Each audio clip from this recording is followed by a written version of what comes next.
Mayanubati, sering dipanggil Rika, RIKA, jurusan Keguruan dan Ilmu Pendidikan, Prodi PG PAUD, Universitas Muhammadiyah Ponorogo.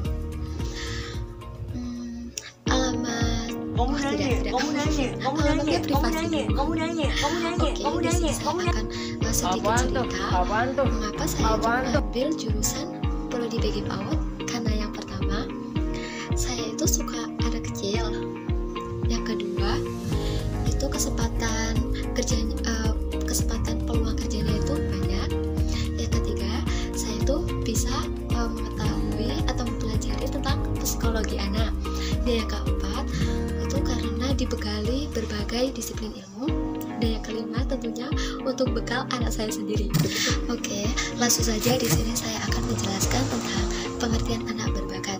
Nah, menurut Hawadi pada tahun 1993, yaitu berpendapat bahwa anak yang berbakat adalah mereka yang didefinisikan oleh orang-orang profesional, yang mana anak itu memiliki kemampuan yang sangat menonjol dan dapat memberikan kemampuan yang sangat tinggi.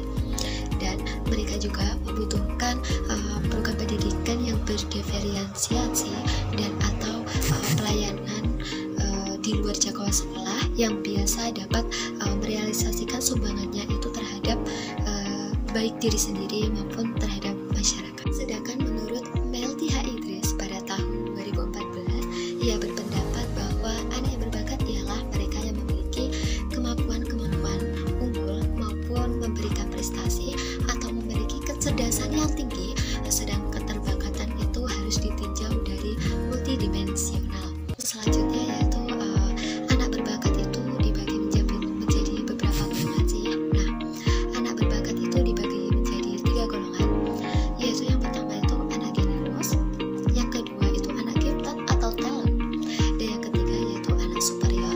Nah, anak genius, biasanya anak genius itu dia itu memiliki kecerdasan yang luar biasa. Nah, sisi positif yang dimiliki anak genius itu seperti daya abstraksinya sangat baik, terus yang kedua banyak ide, yang ketiga sangat kreatif, yang keempat sangat krisis, dan yang kelima itu dia itu suka menganalisis.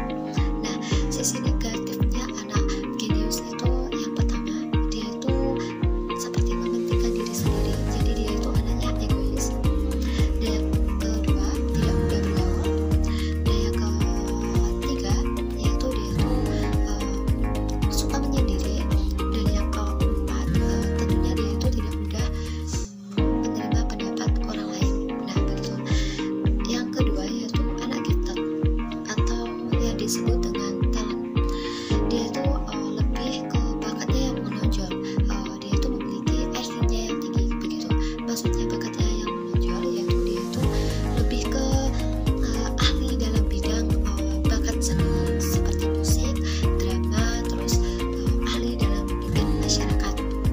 Nah, karakteristik yang dimiliki anak gifted itu dia itu lebih mempunyai banyak pengertian atau syair, terus mereka itu lebih ingin tahu, memiliki rasa ingin tahu. Dan yang ketiga yaitu imajinasinya yang sangat kuat.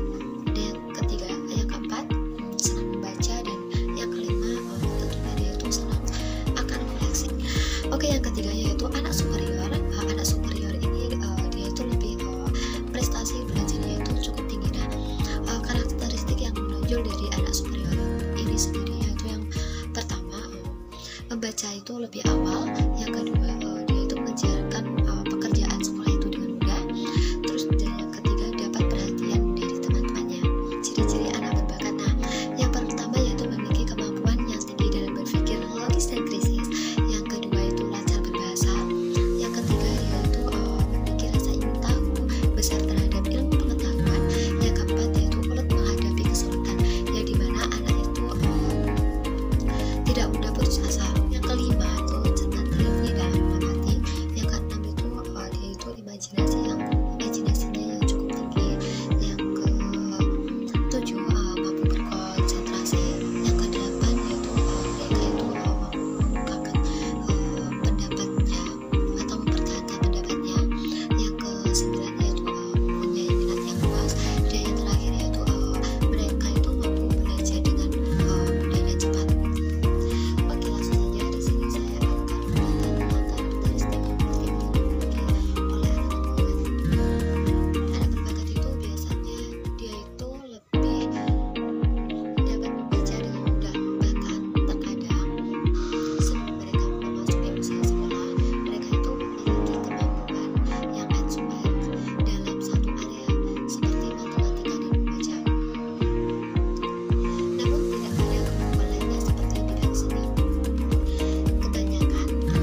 memiliki pandangan yang positif tentang diri mereka. Nah, sebagian anak berbakat juga mengalami pengalaman yang traumatis seperti dia itu sering dibullying gitu.